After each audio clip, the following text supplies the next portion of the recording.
Hey love bugs, welcome back to another Tarot Lover Reviews. Today we are taking a look at the Modern SpellCasters Tarot created by Melanie Marquise and illustrated by Scott Murphy. So if you've heard of this tarot deck or you haven't heard of this tarot deck, hopefully this review and the flip through that comes afterwards helps you to decide on whether or not this tarot deck is right for you. Now, if you want to skip straight to the flip through, feel free to take a look down in my description. I break down all the suits into chapters to make it easier for you to locate exactly where within the flip through you would like to start. But right now we are going to talk about the packaging. We're going to talk about the guidebook, and we are going to talk about the cards. Cardstock, card size, the backs, the imagery, the naming convention, everything. So if you're interested in the details, stick around. Otherwise, feel free to fast forward to the flip through.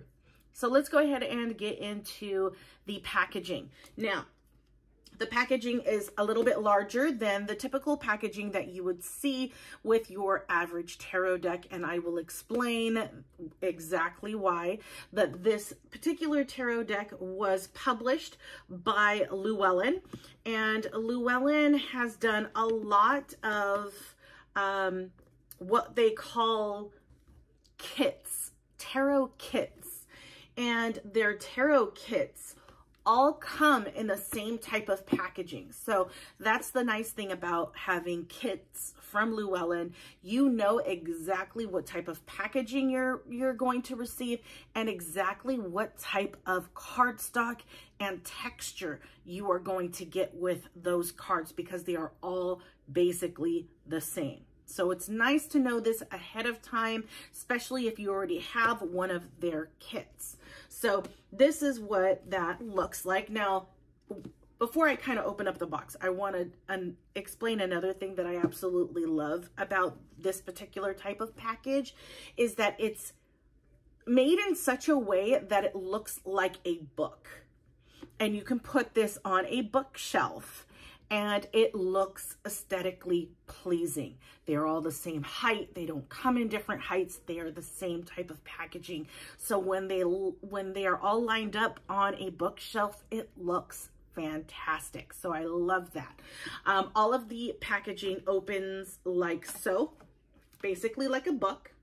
And this is the interior. All of them come with a string to help easily take out your guidebook and cards from the box. Now, one of the things that I will always mention is the fact that these packages are always thick. The edges are thick and the cards sit in the center of the packaging, which is great, especially if you accidentally drop the packaging with your tarot inside. The package is going to take the brunt of the force, and you know that your tarot cards are perfectly safe because they are centered in the box and they will not they won't have any damage to it. It'll mainly be the packaging that will receive the damage. So I love that. And again, Llewellyn has their kits all set up this way, which is fantastic. Now, let's kind of go over the reason why this is called a kit. I have not seen any other publishers do this, but it just seems to specifically be with Llewellyn's tarot decks. Now, it's not with all of them. It's just some of them. So whenever you're looking up online and you see that the tarot deck says kit, expect them to be something similar to this. So the reason why they are called a kit is due to the guidebook that comes with the kit. They are not your little white book, okay? They are literally a book. Hence why it's such a large box. It's because the guidebook you receive in it is an actual book, which is fantastic. I absolutely love that. And one of the reasons why I have found that they are this way is because these guidebooks are more immersive than your average little white book. It is fantastic.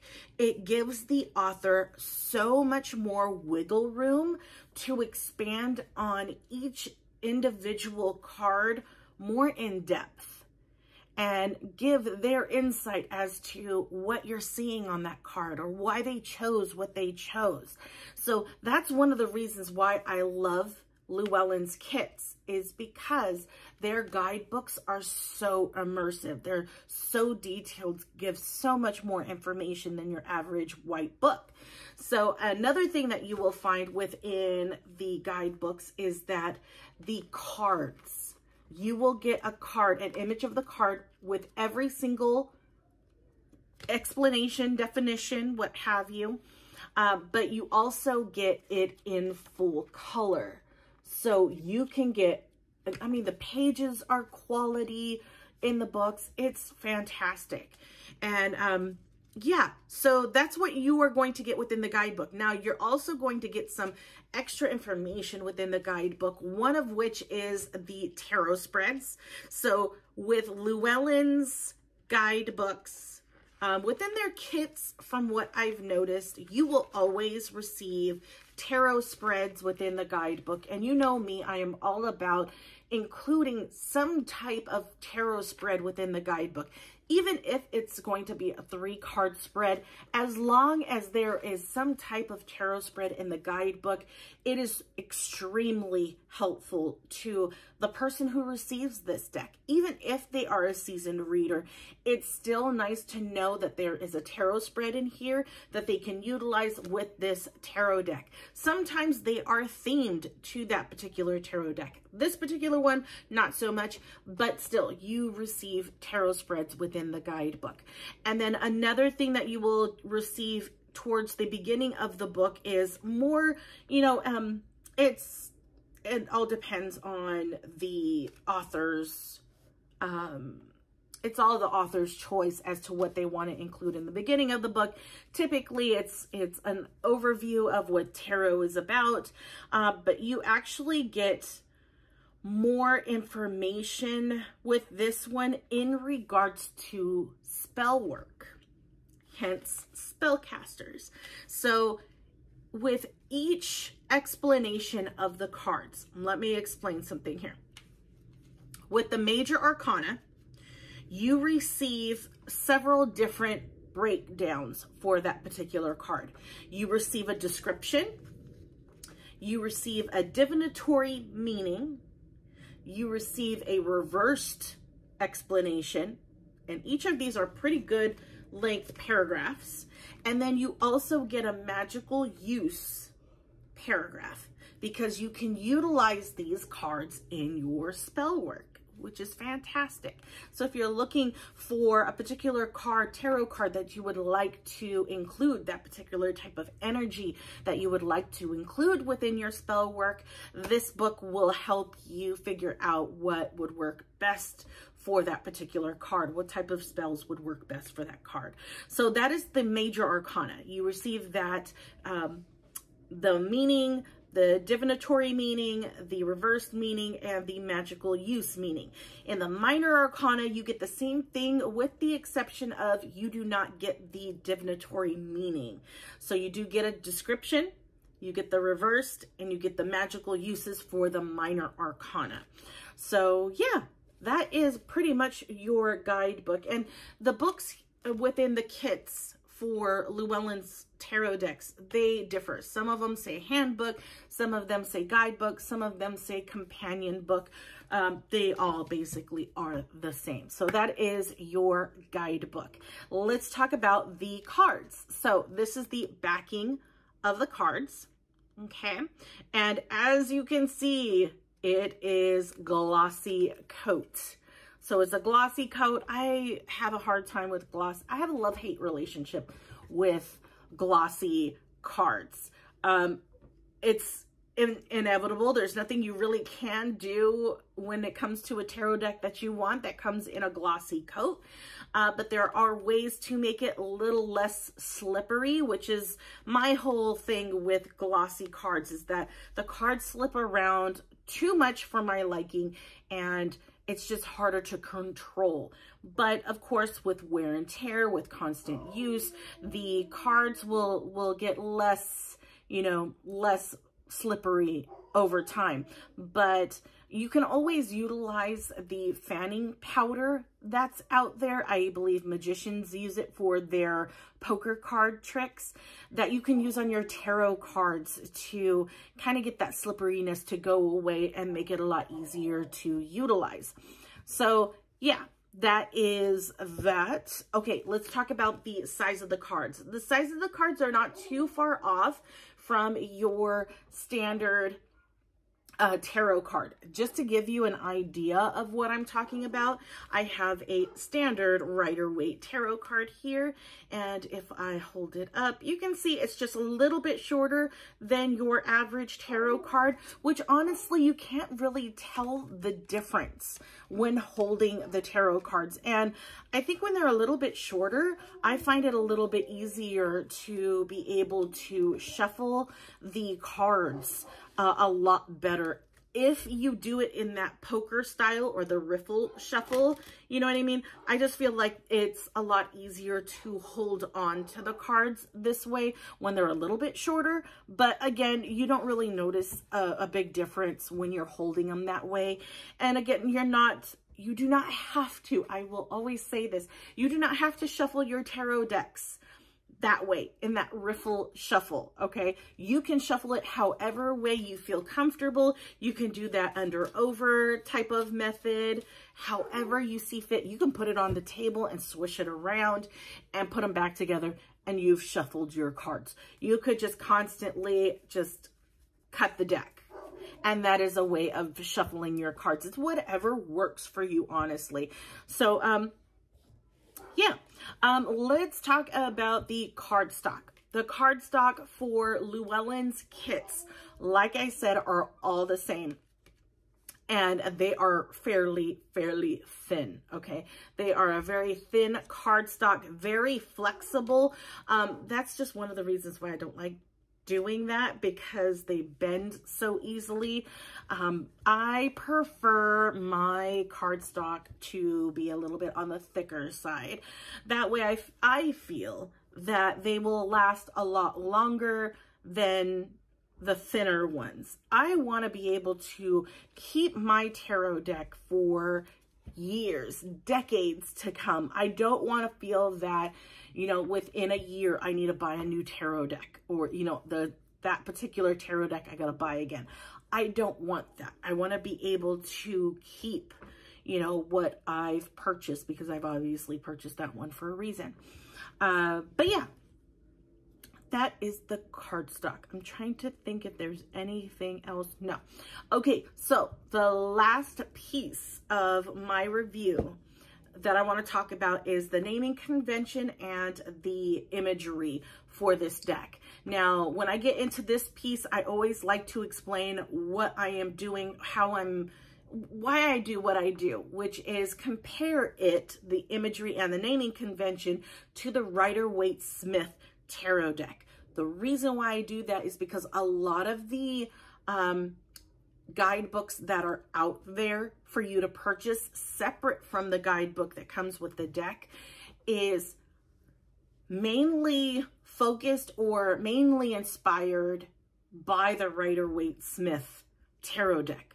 So the imagery and the naming conventions that are mentioned within these guidebooks are based off of the Rider-Waite Smith.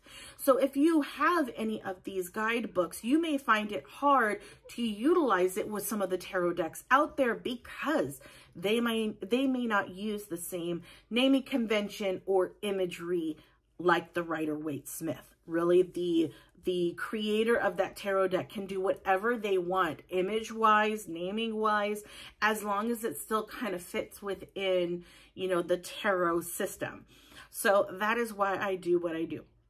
Now, let's go ahead and talk about first the naming convention. The naming convention for this tarot deck is exactly the same as the Rider-Waite Smith. So the major arcana are named the same way, and the minor arcana are named the same way. One thing that you will notice is with the minor arcana, you do get the name of the card at the bottom of the card.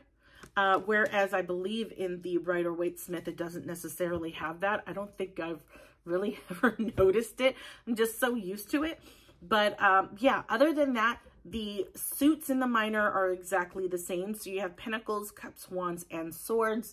The court cards are the same as well. King, Queen, Knight, and Pages. So yeah, naming convention wise, there's nothing too much to worry about.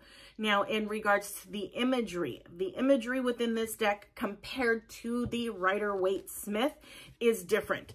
It's not a large difference between the imagery. You could definitely look at a card and know exactly what it's referencing.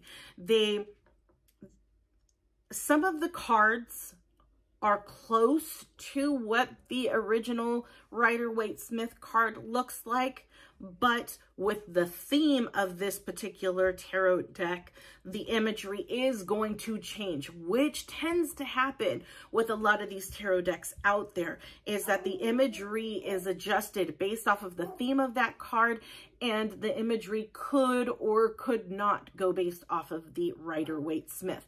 So when you look at some of these cards, yes, you definitely do get the vibe of what that card is. It just may not be exactly like the Rider-Waite-Smith. Like for example, this one does not have the little white dog.